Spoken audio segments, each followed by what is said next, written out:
Buenas tardes a todos. Me gustaría dar la bienvenida a nuestro autor, Javier Moreno, que ha sido el afortunado en venirse al otro lado del mundo, aquí a Sydney, al Instituto Cervantes de Sydney. Es un auténtico honor contar con tu presencia aquí en estas lejanas tierras, que nos cuesta mucho, por razones obvias, tener a alguien de tu perfil. Entiendo que la distancia y el tiempo, ¿no?, que uno tiene que invertir para venir hasta aquí, pues echa algunos para atrás. Estás haciendo una enorme labor por Instituto Cervantes, viniendo aquí in situ a promocionar las letras en español, ¿no? Que es la misión que tiene Benengeli. En este año 2022, Benengeli cuenta también con la presencia de este centro del Instituto Cervantes en Sydney, que lleva a toda Australia y lleva a Nueva Zelanda. Así que en nombre de todo el equipo del Instituto Cervantes agradecemos enormemente tu presencia aquí con nosotros. Me gustaría hacerte unas preguntas de tipo más personal y luego ya pues un análisis de qué nos depara el futuro, qué podemos hacer y sobre todo el camino, ¿no?, que podríamos tomar a partir de ahora para intentar trabajar las letras en español en este lado del mundo. ¿Cuándo empezó tu gusto o cuándo empezó tu fascinación por la literatura? Si es que concibes un momento en concreto en el que crees que eso apareció. Bueno, lo primero, agradecer la invitación y es un placer estar aquí en Sydney, dentro del Festival Benengeli, por supuesto. Mi gusto por la literatura empezó desde bien chico. A mí siempre me había gustado mucho leer, a pesar de que en casa no había tradición de lectura. Vengo de una familia donde apenas había libros, teníamos un par de enciclopedias, entonces yo las exploraba de cabo a rabo, buscando cosas interesantes que sin duda encontraba, y lo que hacía era pedir libros pues por Navidad. Tenía unas primas que estaban suscritas al círculo de lectores, y entonces mi prima Paquita, la mayor, me surtía de lecturas. Entonces iba aprovechando un poco de este préstamo literario familiar. Luego ya pasé a préstamos de biblioteca. Poco a poco me fui haciendo mi propia biblioteca con los ahorros que iba acumulando. Pero en la vida habría pensado o había fantaseado con ser escritor. O sea, a mí cuando me preguntaban de pequeño la típica pregunta de tú qué quieres ser de mayor, pues nunca se me ocurría decir escritor, más que nada porque quedaba fuera del ámbito y de la expectativa de un chaval de mi clase, digamos, ¿no? No tenía nadie cerca que se dedicase a las letras, y como ocurre tantas veces, uno fantasea con cosas que normalmente le quedan más cerca, ¿no? Y lo de la escritura pues no me quedaba, ya digo, de manera nada cerca en aquel momento. Luego ya fui creciendo y aunque estudiaba matemáticas, pero seguía manteniendo el gusto por la literatura, y fue al leer a una serie de autores, Borges, por supuesto, en relato y en poesía, Walt Whitman en poesía y Rimbaud también en poesía. Digamos, mi fascinación primera fue sobre todo con la poesía, ¿no? Descubrí un mundo alucinante, y ahí fue un deslumbramiento tan grande que dije, bueno, pues me encantaría poder hacer algo parecido a esto en algún momento de mi vida. Yo creo que los seres humanos tenemos esta vocación o esta rasgo mimético, ¿no?, de querer imitar eso que nos gusta, ¿no? Y que en el fondo todo aprendizaje consiste en imitar cosas que vemos, ¿no?, y que nos interesan. Y hasta los 20 años, digamos, no empecé a escribir nada, ¿no? Fue ahí, a partir de los 20 más o menos, empecé a escribir poesía, luego ya relato, luego ya me propuse escribir novela y tal. Entonces, aunque digamos arrastra desde la infancia mi gusto por la literatura, pero no es hasta los 20 años o así que no empiezo a tomarme en serio, digamos, la idea de poder escribir, ¿no?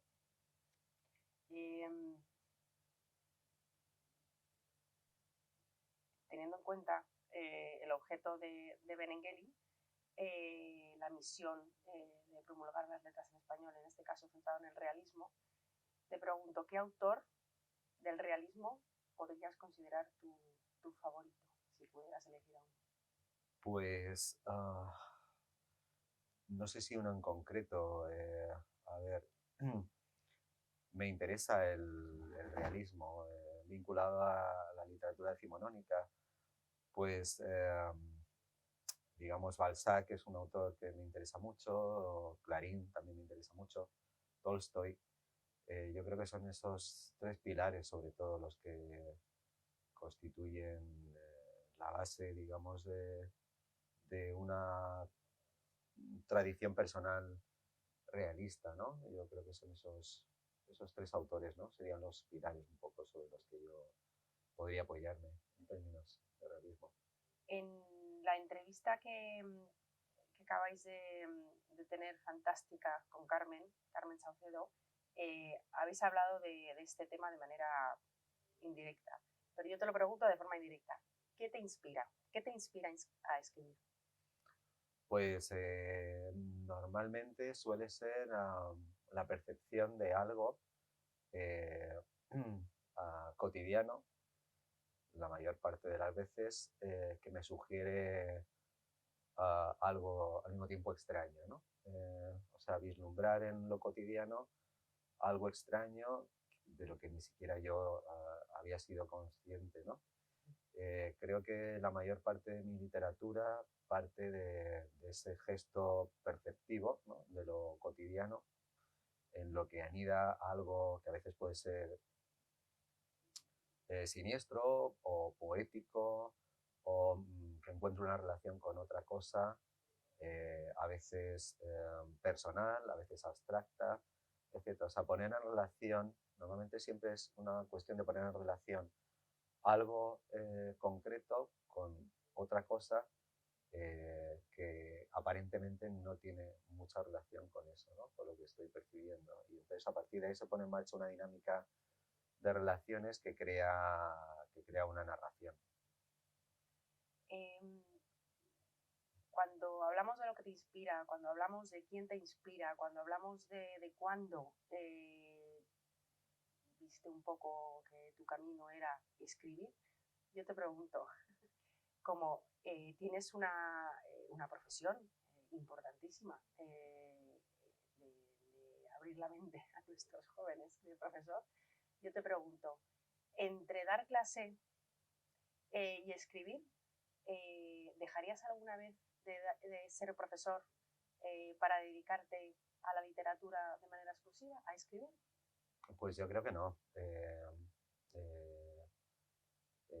La relación que uno mantiene con los alumnos, yo siempre hablo de relaciones, existe la relación de amor, existe la relación de amistad, y creo que la relación que se crea entre alumno y profesor es un tipo de relación que a mí me apasiona y de la que difícilmente podría prescindir. Creo que lo echaría siempre de menos, ¿no?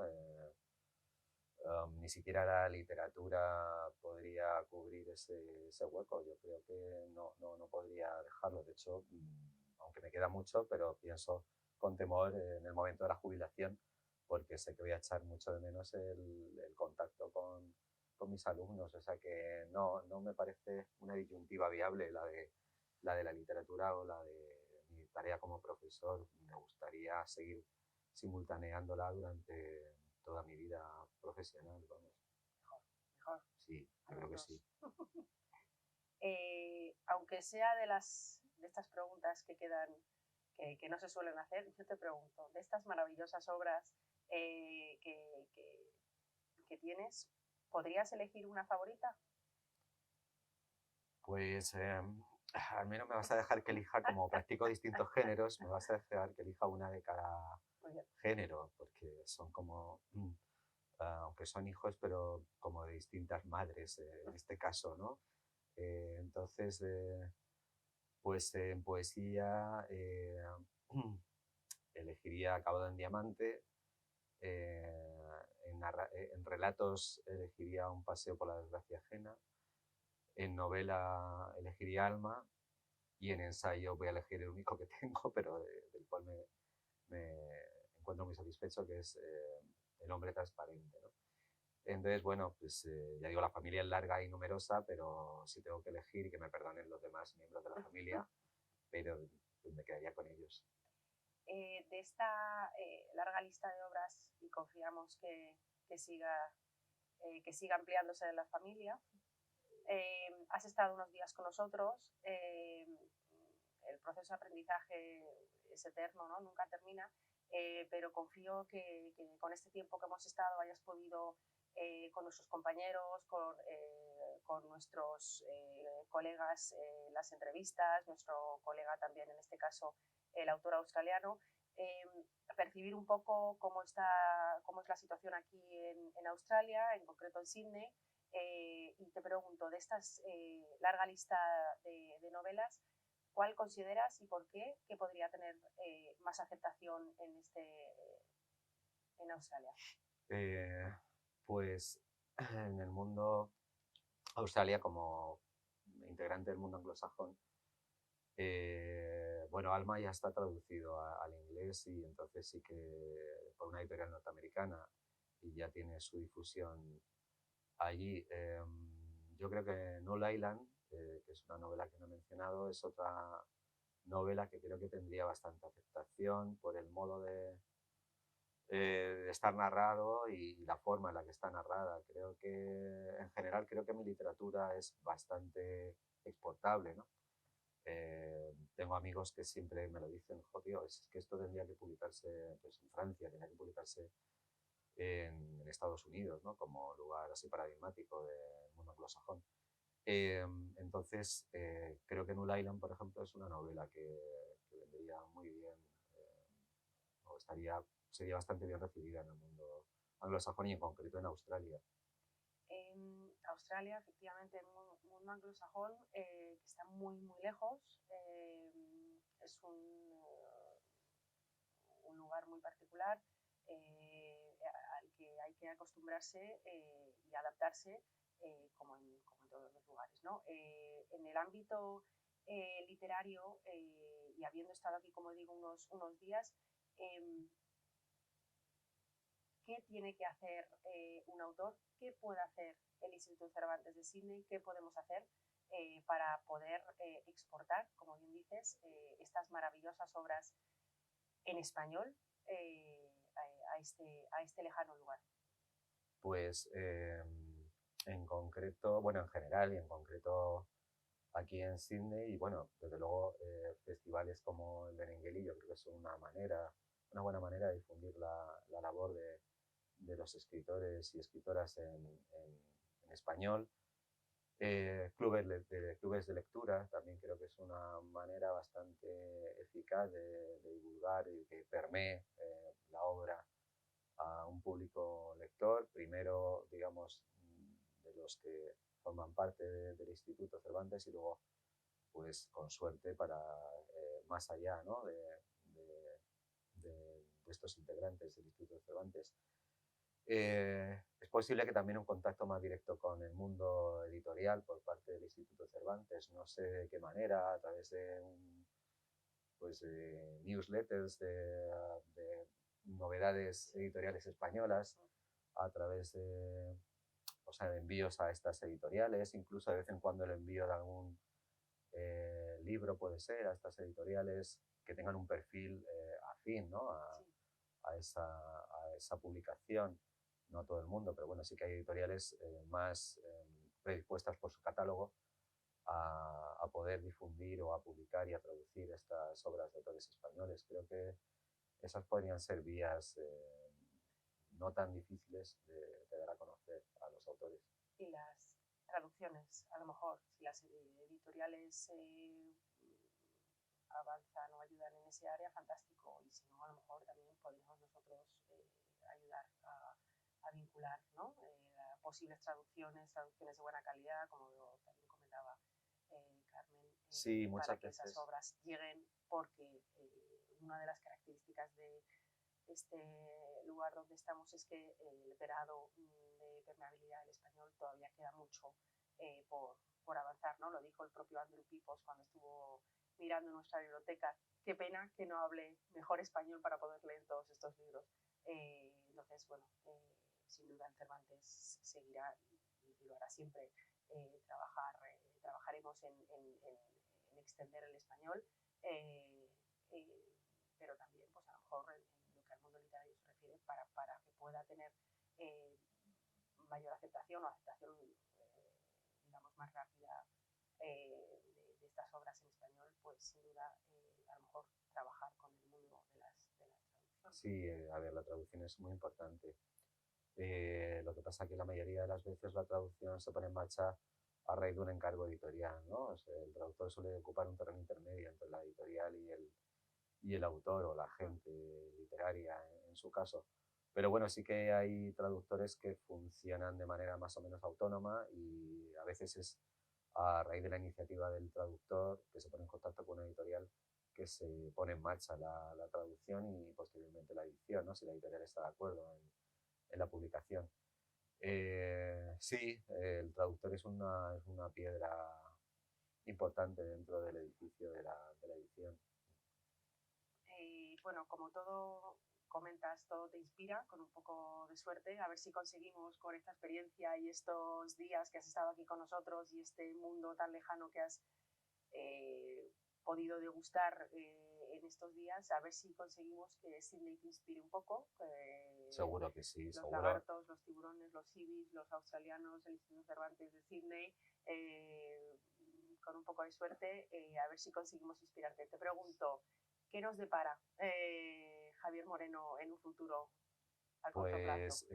A corto plazo, pues un libro de relatos este otoño, noviembre, claro, otoño, hablo en España. Sí, este noviembre un libro de relatos que saldrá en Candaya, Magnífica Desolación es el título. Son 4 relatos que son prácticamente novelas, o sea, son relatos largos y la verdad es que estoy muy satisfecho con el resultado. Creo que va a ser un gran libro de relatos, eso espero. Y eso es a muy corto plazo. Luego ya, pues, no sé, hay otras obras que están acabadas o a punto de acabarse, pero todavía no hay un destino muy claro para ellas. Es una producción muy intensa, muy bien, muy bien, muy bien, muy bien. Y que no caiga, que no caiga. Eso espero, que no caiga. Muy bien, muy bien. Pues en nombre del Instituto Cervantes de Sydney y en nombre del Instituto Cervantes por el mundo, ha sido un grandísimo honor tenerte aquí con nosotros. Ha sido un placer. El placer ha sido mío. Delante y detrás de las cámaras. Espero que Australia, si bien es cierto que está lejos, te haya recibido con los brazos abiertos, que te haya sentido a gusto y que este largo viaje haya merecido la pena. Queremos tender puentes con las letras en español, con España, con los autores que escriben en español. Necesitamos empujar todos para conseguir que poco a poco tenga cada vez más permeabilidad aquí en estas lejanas tierras y que se reconozca el peso que tienen los autores en el resto del mundo que escriben en español aquí en Australia. Y estoy segura que con estas iniciativas y este gran esfuerzo y con tu estupenda presencia vamos a ir consiguiendo poco a poco con futuros festivales de Berengeli que quedan por venir y pues nada, nuevamente muchísimas gracias y un placer. Muchísimas gracias a vosotros. Bueno, buenas tardes, gracias por estar aquí. Gracias, Javier, por estar aquí. Presento brevemente a Javier. Javier es licenciado en Matemáticas, en Teoría de la Literatura y en Literatura Comparada. Es autor de libros de poesía como Cortes Publicitarios y Acabado en Diamante, también del libro de relatos Un paseo por la desgracia ajena y también de novelas como Buscando batería, Clic, Renacimiento, Alma, entre otros. Es autor asimismo del ensayo El hombre transparente, cómo el mundo real acabó convertido en Big Data, y de las obras de teatro La balsa de Medusa y Sala de Juegos. Ha ganado 2 premios, un premio nacional Fundación Cultural Miguel Hernández y un Premio Internacional de Poesía Joven La Garúa. Ejerce la crítica literaria y también tiene una página de Facebook. Gracias por estar aquí, Javier, y quisiera empezar recordando algo que mencionaste en una entrevista en el 2019 a propósito de tu novela Null Island. En aquella entrevista tú afirmaste que nuestras existencias estaban estrechamente vinculadas al acto de narrar y que los modos de narrarnos son modos de subjetivarnos o de construir nuestra subjetividad. Entonces me gustaría saber de qué se compone la subjetividad de Javier Moreno. Me gustaría que nos hagas una narración de ti mismo y poder descubrir a través de tu narración tu subjetividad. Bueno, buenas tardes. Pues empezaré citando a Borges, que es un autor directo en lo que a mí se refiere.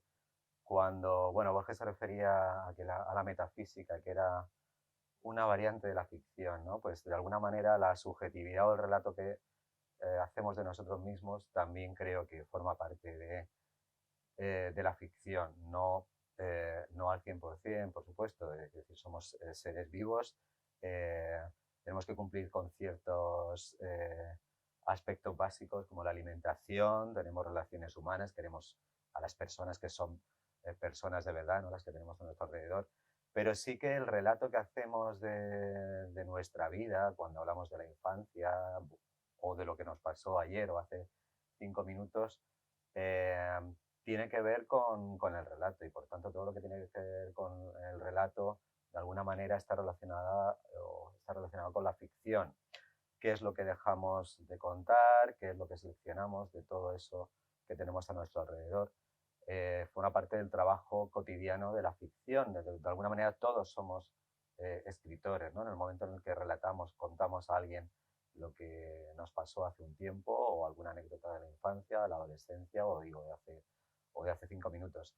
Entonces, ya digo que todos somos escritores de alguna manera, lo que pasa que hay algunos o somos algunos los que luego vertemos eso en papel y tratamos de hacer pues arte a través de ciertas técnicas que uno va aprendiendo poco a poco y depurando. Entonces, el Javier Moreno biográfico pues está constituido por una serie de experiencias, como hemos pasado todos por ellas, cada uno distintas, algunas comunes, y tiene que ver también mucho con la literatura. Yo creo que los escritores, al menos yo, lo hago, la escritura forma parte de la propia experiencia, ¿no? Mientras estoy escribiendo, estoy viviendo, ¿no? Uno no deja de vivir cuando escribe. Entonces, la propia escritura como acto experiencial me resulta muy interesante, ¿no? Porque en ese momento estás viviendo otras vidas que a veces son tangenciales a la tuya, si estás contando algo que te ocurrió, o a través de tus personajes, pues estás ficcionando cosas que no has vivido, pero que de alguna manera estás experimentando como si fuera un sueño vívido, ¿no? La literatura creo que está muy relacionada también con el sueño, es una especie de sueño controlado o vivido, como he dicho anteriormente. Y creo que ese estado de duermevela que tiene que ver con la escritura resulta lo más estimulante. A mí me interesan mucho los sueños, mis sueños y los de los demás, y igual que me interesa mucho la literatura, creo que están muy relacionadas. Entonces, pues este Javier que aparece aquí delante de la cámara está conformado de experiencias supuestamente reales, creo que luego hablaremos de realismo, ¿no? Y también de la ficción en la que consiste muchas veces la literatura. Has mencionado que construir una subjetividad implica seleccionar ciertos elementos y dejar de lado ciertos elementos. Y en tu caso, la construcción de tu subjetividad está muy mediada por el impacto que la escritura y la literatura ha tenido en tu vida. ¿Qué momentos en tu vida podrías seleccionar que han alimentado esa relación estrecha entre escritura y vida? Pues no soy muy partidario de buscar acontecimientos así relevantes, digamos que determinen el relato, en este caso subjetual, ¿no? de en este caso yo, Javier Moreno. O sea, no veo grandes hitos que organicen o estructuren, digamos, mi vida personal y mucho menos la literaria. O quizá veo más hitos en el mundo literario, ¿no? Digamos, que me forjaron como escritor o que, digamos, me infundieron las ganas y el apetito de escribir más que propios acontecimientos vitales, ¿no? Yo soy muy de fijarme normalmente en las cosas a lo mejor más anecdóticas y creo que cualquier hecho, por aparentemente anecdótico o banal, no deja de ser relevante dependiendo de cómo lo mires, ¿no? y cómo lo valores. Y a mí me interesan mucho esas pequeñas cosas que el otro día comentaba que eran como realmente el cemento de la realidad, ¿no? Y menos esos otros hitos históricos que heredados muchas veces de la historiografía, de cómo estudiamos la historia en el cole y en el instituto, ¿no? Y que tendemos muchas veces a trasladar a nuestra vida personal, ¿no? A ver, ¿qué fue muy importante? El día de mi boda, el día que tuve a mi primero, segundo, tercer hijo, el día que conocí a la que es actualmente mi pareja o otra pareja de hace un tiempo. Entonces, creo que esos son momentos importantes, no le voy a negar la relevancia, pero también creo que es muy importante cualquier otro acontecimiento vital, aparentemente digo intrascendente, y si se es capaz de mirarlo desde un punto de vista virtualizante, ¿no? Que es el que creo que debe tener alguien que escribe. Uh-huh. Hablemos un poco entonces ahora del ambiente en el que has desarrollado tu escritura. Y para esto quiero pensar en cómo los críticos literarios o los escritores te han ubicado de una u de otra manera en una época determinada. Vicente Luis Mora, en La Luz Nueva, Singularidades en la Narrativa Española Actual, te considera parte de aquellos escritores españoles que se caracterizan por vivir en una época contemporánea marcada de los medios masivos, la cultura pop, la tecnología, el consumo. Asimismo, también estás incluido en el estudio Mejorando lo Presente, Poesía Española Última, Postmodernidad, Humanismo y Redes. En ese estudio, por ejemplo, Martín Rodríguez Ganoa identifica a un grupo de poetas españoles, entre los que estás tú, que surgieron en un contexto postmoderno marcado por el dominio de las leyes comerciales, pero también por la revisión de discursos anteriores. Aquí tenemos un concepto que está siendo mencionado por estas personas, que es el de la posmodernidad. Y yo quisiera preguntarte entonces, ¿hasta qué punto te consideras parte de una época y de una mirada posmoderna, tomando en cuenta lo que acabas de mencionar sobre cómo vas construyendo tu propia subjetividad, ¿no? Cómo tu subjetividad está marcada por una serie de elementos literarios más que por hitos, sucesos históricos en tu vida. Coméntame un poco cómo te ubicas tú dentro de un contexto marcado por una mirada posmoderna. Sí, pues ahora está muy de moda el criticar la posmodernidad.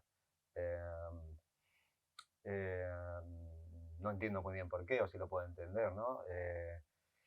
Podemos entenderlo como un movimiento, digamos, reaccionario, de vuelta a... Porque claro, si uno critica la posmodernidad, que quiere volver a la modernidad o algo previamente, no sé, al paleolítico, neolítico, podemos irnos todo lo atrás que uno desee.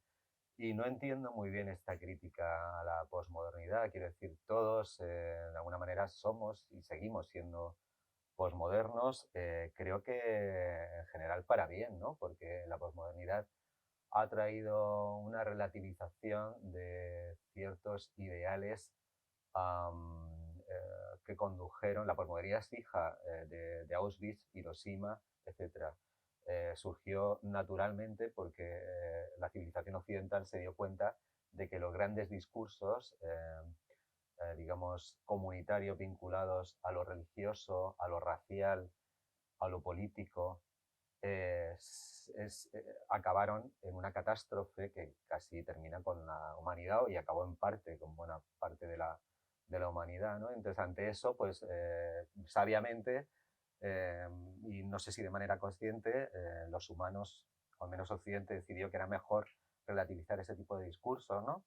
Lo que llamaba Lyotard el fin de los grandes relatos. Y creo que eso ha sido saludable. Llevamos un tiempo, digamos, al menos en Occidente, de relativa calma, digamos, en términos de guerras, ¿no? Y de beligerancia, entre nosotros, entre los países, entre las comunidades, y creo que en buena medida se ha debido a esta posmodernidad cultural, política, etc. Yo entiendo que esa devaluación de pensamientos fuertes y gente que le provoca cierta añoranza y nostalgia, ¿no?, por un discurso más, no sé cómo decirlo, puro o arraigado a cuestiones morales, éticas o religiosas. Pero desde luego no es mi caso, ¿saben? Yo no tengo ningún tipo de añoranza ni de nostalgia, ¿no? Y aparte, todo esto se mezcla efectivamente con una generación de autores, en este caso españoles, entre los cuales pues, podemos contar a Vicente Luis Mora, Agustín Fernández Mayo, Jorge Carrión, Eloy Fernández Porta, Mercedes Cebrián, etcétera, que sí que coincidimos más o menos en el tiempo, ¿no? Y que empezamos a comunicarnos a través de lo que eran en aquel momento los blogs, ¿no? Que tenían bastante relevancia, ¿no?, como modo de comunicación, en este caso literaria. Y claro, uno no puede desligarse de su tiempo. Ha sido un tiempo en el que emergió la comunicación a través de Internet, primero blogs, luego ya redes sociales que han dejado en un segundo plano a los blogs. Ahora ya pues casi todos nos comunicamos a través de Facebook o Instagram, TikTok. Twitter, TikTok. Bueno, ahí todavía no he explorado ese terreno, ¿no? Y entonces, claro, uno no puede desligarse. Bueno, quiero decir, yo no he adoptado la postura de retirarme del mundo ni la postura neorrural, con todos mis respetos. Entonces yo vivo en la vorágine del mundo y me interesa, ¿no? Adopto un punto de vista casi, por decirlo, aceleracionista. O sea, a mí me gusta estar en la cresta de la ola, o al menos lo intento, ¿no?, en términos de perspectiva histórica, y quiero ver lo que se contempla de la realidad desde ese punto de vista, no desde otro, ¿no? Porque creo que el punto de vista interesante, al menos para mí, es ese, el de estar donde va a romper la ola, en la espuma, y ver lo que se está cocinando y moviendo, ¿no? Y ya digo que entiendo perfectamente quien adopta otra postura estética y vital, y hay productos literarios que son muy interesantes, ¿no?, desde ese otro punto de vista. Un narrador que se retira al campo y recupera, digamos, la mirada de la naturaleza y cierta lentitud vinculada a otros ritmos naturales y sociales, ¿no?, que aporta el pueblo o la naturaleza, como he dicho antes. Pero no es mi posición. Entonces yo sigo instalado R que R en la postura, digamos, de, de asumir que vivimos en un mundo cada vez más tecnológico, más mediado por la tecnología, y quiero saber qué ocurre ahí y cuáles son los modos en los que se puede explorar la realidad y cómo la humanidad se relaciona con esos medios y muta. De luego, el humanismo creo que no es algo ajeno a la tecnología. La humanidad siempre ha estado mediada por la tecnología, ¿no?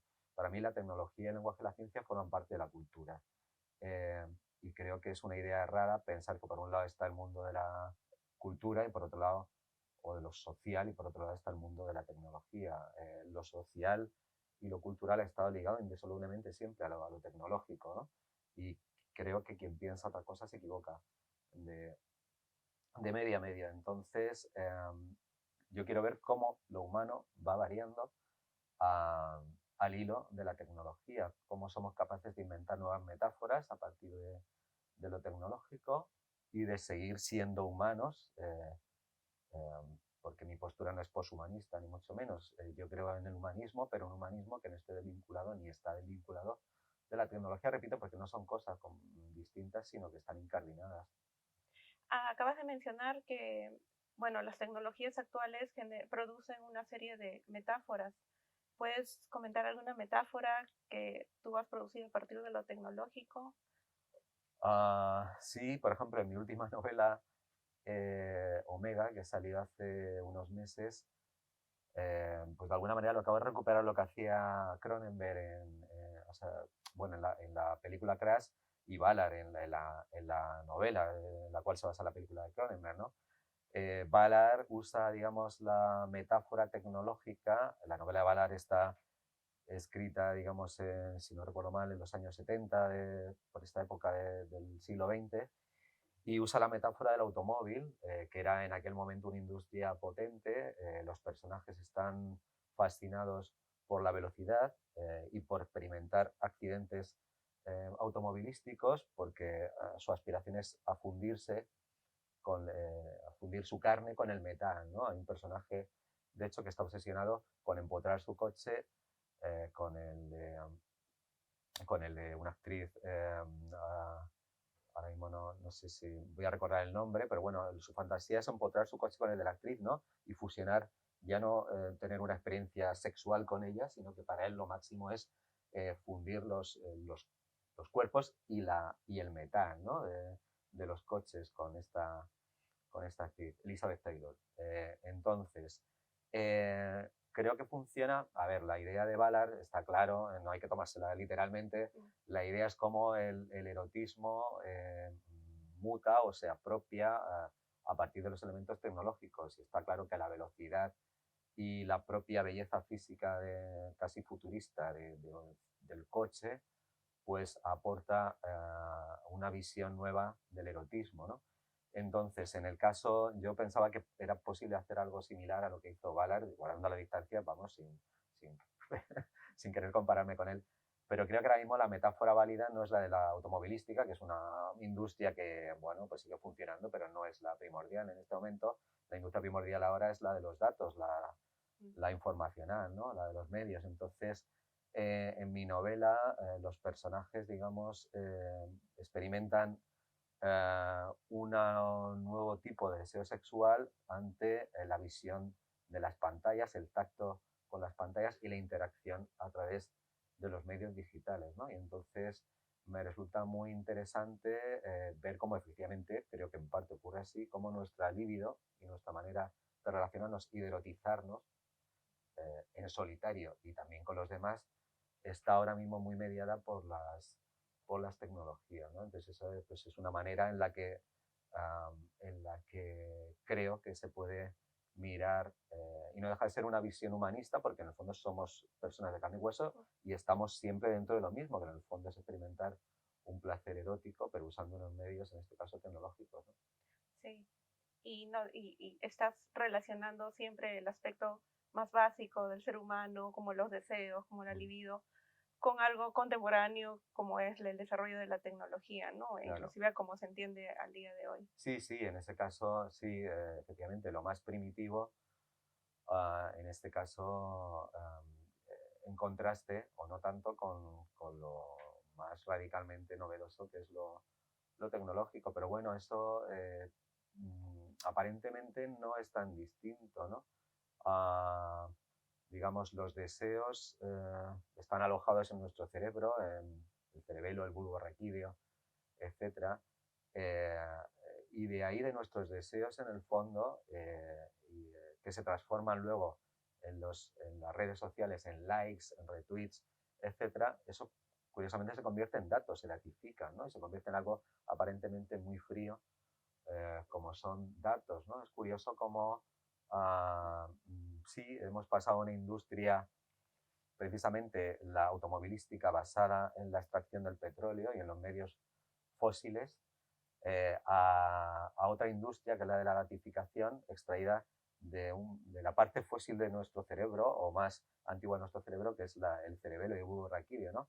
O sea, estamos extrayendo los datos, o buena parte de los datos, de una materia de nuestro desarrollo más primitivo del cerebro, que era sobre el que luego creció la materia gris, ¿no? Que es el cerebelo y el bulbo raquídeo, ¿no? Entonces me interesa mucho esa metáfora de cómo desde lo más primitivo emerge, se usa como energía y fuente de energía para sacar lo más contemporáneo, la energía de lo más contemporáneo. Has hablado mucho de la importancia de lo sensorial, lo acabas de mencionar como una respuesta al trauma mundial que ha producido el coronavirus. Y aunque no ha sido una novela de esta época, sino de años anteriores, en tu novela Alma, justamente es algo que te interesa hacer, ¿no? Apelar a la sensorialidad, despertar en el lector ese tipo de experiencia sensorial por medio de las palabras. ¿Eso es algo que tú dirías que buscas en tu narrativa?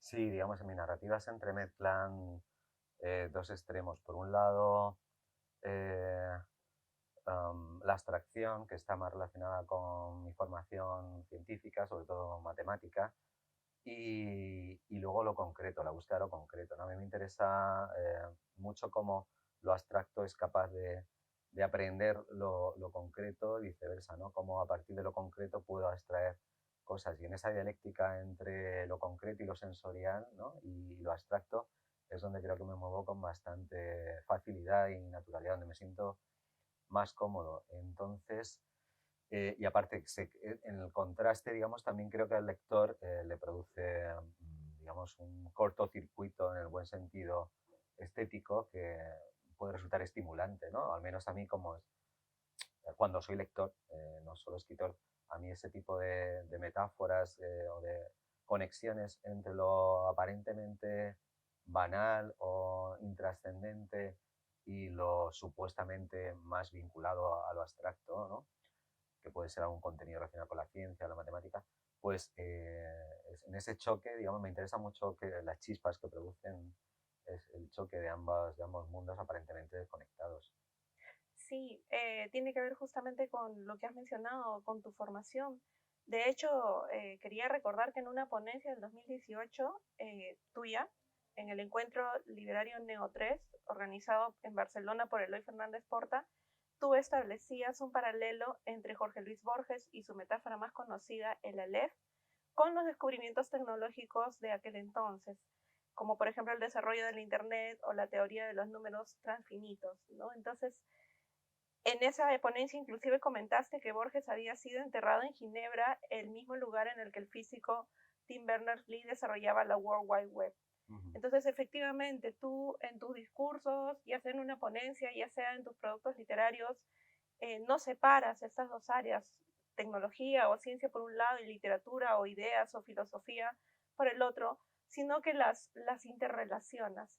Entonces, quería preguntarte si podías ahondar un poco más en eso, si nos podrías comentar cómo estas distintas áreas han modelado tu mirada sobre la realidad y cómo eso ha impactado en tu producción literaria. Sí, ya de alguna manera antes lo he comentado, pero ahora podemos explicarlo con más detenimiento. Para mí la tecnología no es un apartado distinto a la cultura, forma parte de la cultura. Eh, entonces, igual que uno puede hacer metáforas usando elementos puramente humanistas, digamos, me interesan mucho las metáforas que usan componentes, digamos, científicas o tecnológicas. Pues lo que has comentado de Borges, quiero decir, esto no es ninguna novedad.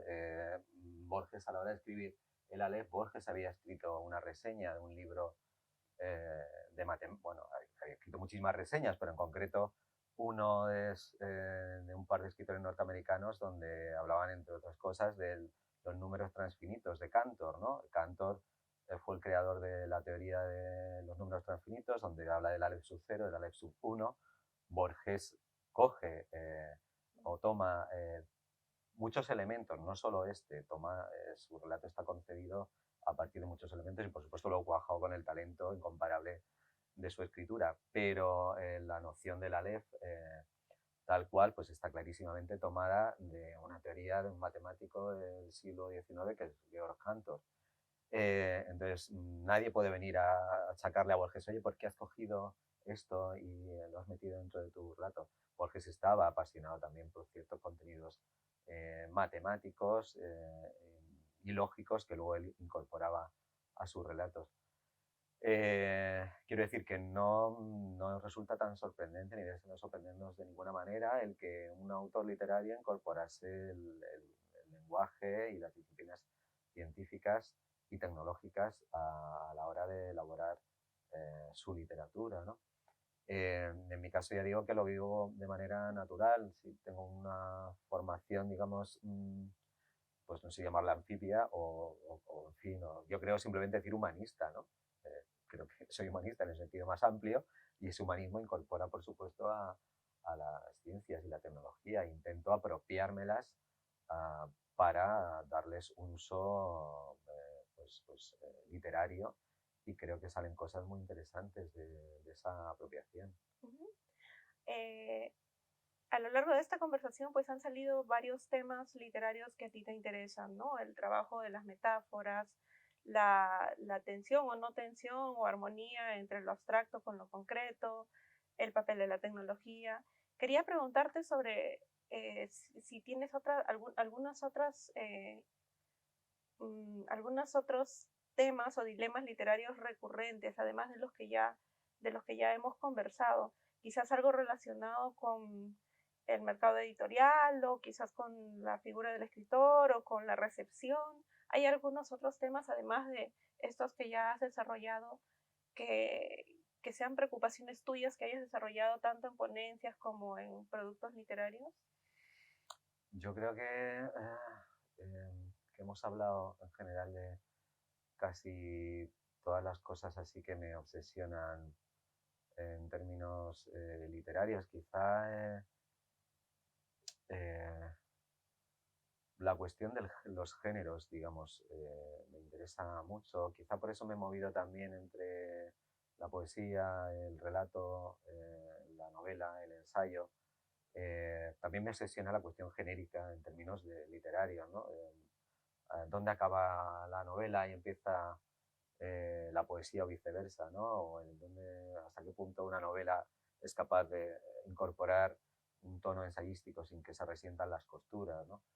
Y viceversa. Entonces, eso es una obsesión, la genérica, que a mí me interesa mucho, moverme en ese terreno intermedio donde no sabes muy bien eh, si esto es puramente una novela o puramente ensayo, que puede desconcertar a algún lector, ¿no?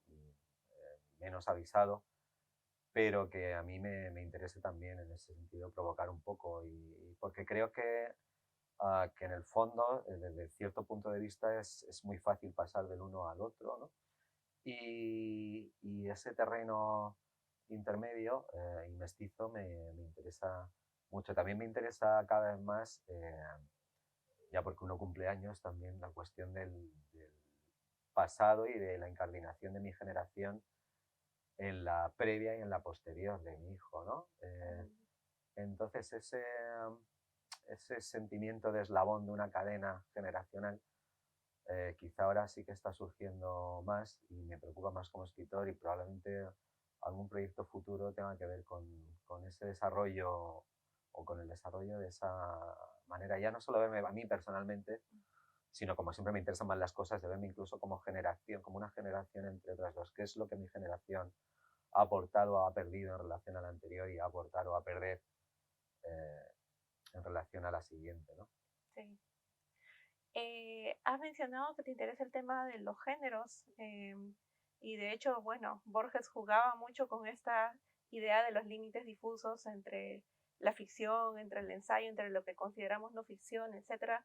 Lo hacía desde muchos años antes de que surgiera este género contemporáneo que es la autoficción. Ya Borges lo hacía de alguna manera, ¿no? ¿Cuál es tu postura con respecto a la autoficción? Pues a mí la autoficción de Borges me encanta, ¿no? Que Borges se llame a sí mismo en algunos relatos Borges y que comparezca como personaje me interesa mucho. Lo que pasa es que es cierto que en los últimos años, al menos en la literatura española, y presumo que en buena parte de otras literaturas occidentales, incluso planetarias, la autoficción se ha entendido como una confesión normalmente de miserias personales, ¿no?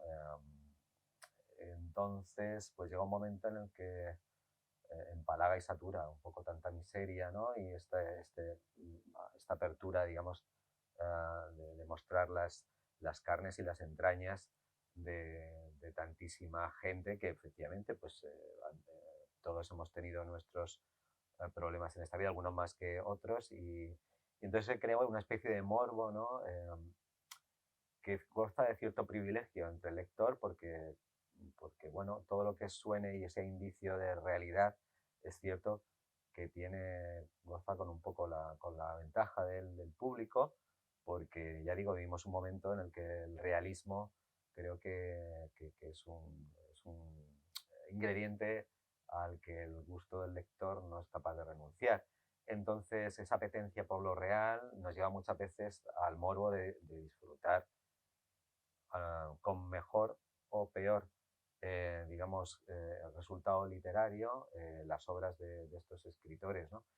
Y entonces, pues ya te digo que hay una especie de saturación, al menos desde mi punto de vista, y creo que, bueno, pues como todo mercado, al final acabará regulándose y creo que pasaremos a otro tipo de productos, ¿no? Entonces creo que eso, la autoficción es un abanico muy amplio, pero últimamente creo que se ha desplazado mucho hacia este tipo de diario confesional, normalmente de miserias relacionadas pues con vivencias muy depresivas o, en fin, maltratos, abusos, etcétera. Y bueno, llega un momento en el que yo creo que el paladar del lector, o al menos el mío, se satura por exceso, ¿no? de intensidad.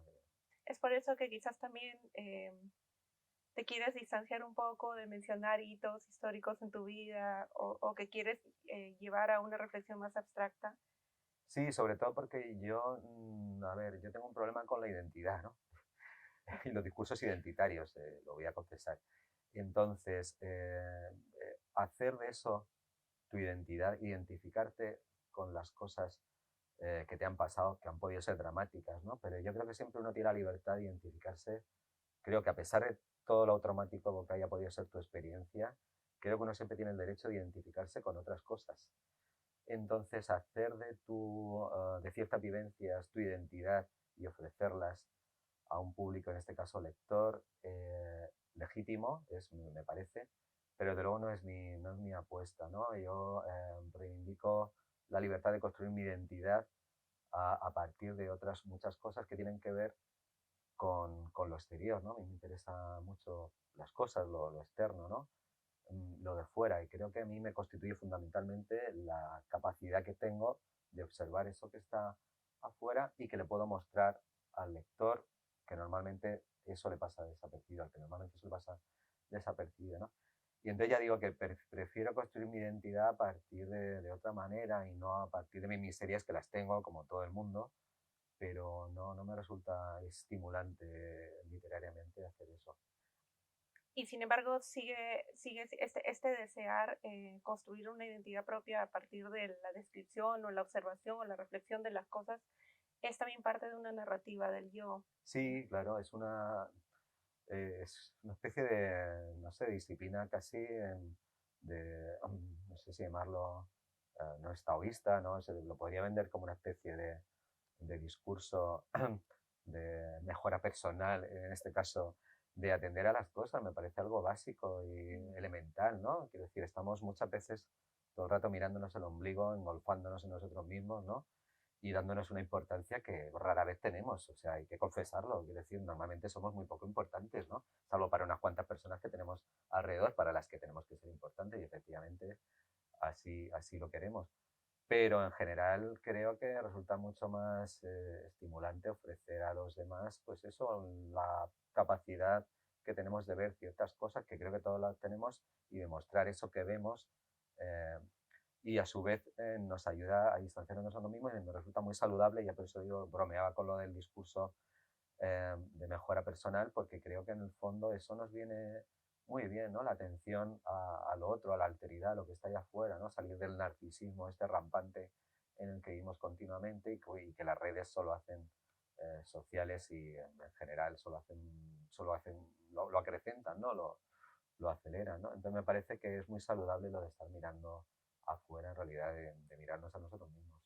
Sí, esta idea de mirar hacia afuera o de mirar las cosas es algo que tú has mencionado ya en entrevistas pasadas, cuando te referías a las cosas en un producto narrativo, decías que normalmente las cosas estaban en un segundo plano porque eran parte de las descripciones. Y por eso es que tú buscabas más bien darles una importancia mayor dentro de tu narrativa. Y eso lo hacías, por ejemplo, como mencioné en la novela Alma, ¿no? En la que lo que hace este narrador es presentar distintas cosas y todo lo que le inspiran esas cosas.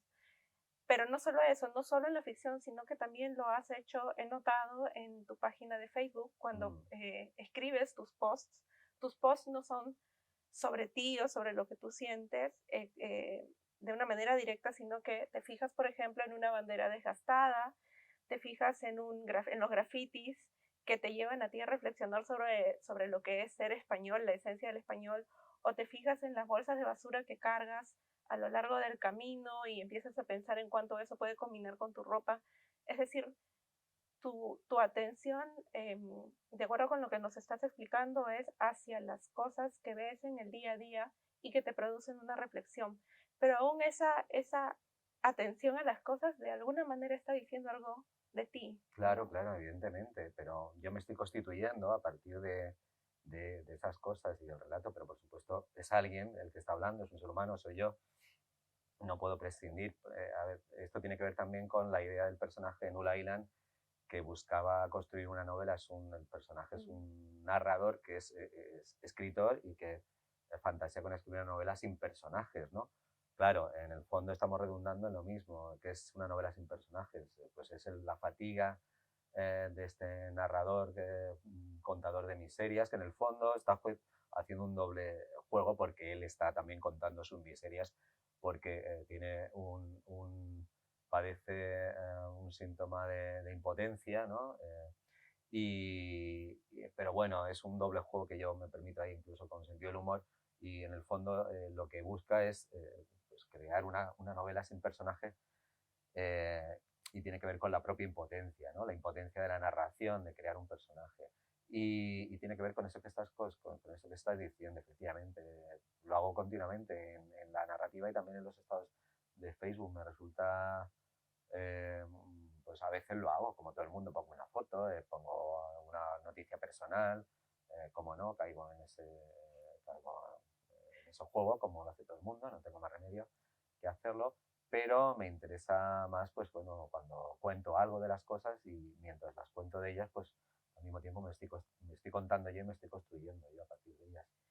Pensando un poco en la pregunta que inicialmente te hice, de alguna manera la subjetividad que estás construyendo en ti mismo es más alrededor de una mirada, es cómo mirar, ¿no? Construyes una subjetividad en torno a cómo mirar o cómo percibir, digamos, ¿no? Me llama mucho la atención lo recurrente que es la influencia que Jorge Luis Borges tiene en ti. Y es curioso porque Jorge Luis Borges pues, es conocido principalmente entre estos juegos de literatura y de ficción y realidad, entre estos límites difusos o entre su propuesta metafórica de una Aleph. A Jorge Luis Borges se lo asocia genéricamente con la literatura fantástica, mientras que tú estás insertado genéricamente dentro de la literatura realista, ¿no? Sí, bueno, pero bueno, quiero decir, me interesa de Borges pues esas estrategias de las que hemos estado hablando, de autoficcionales, de ideas abstractas a veces incardinadas con lo narrativo. Lo que pasa es que él lo llevaba a lo fantástico, efectivamente, y yo no caigo. Creo que por gusto personal, igual dentro de unos años muto y entonces me interesa mucho el tema fantástico. No caigo ahí en ese terreno, pero bueno, al fin y al cabo los escritores tenemos que diferenciarnos. Si no, me tomarían por un burdo remerador de Borges y no, mucho menos. A ver, yo lo estimo mucho, pero bueno, que al final cada uno de nosotros tenemos nuestros intereses y tenemos una mirada concreta, y mi mirada pues no es tanto hacia lo fantástico, valorando muchísimo, por supuesto, todo lo que tenga que ver con lo fantástico cuando está bien hecho, y desde luego Borges lo hacía de mil maravillas, vamos.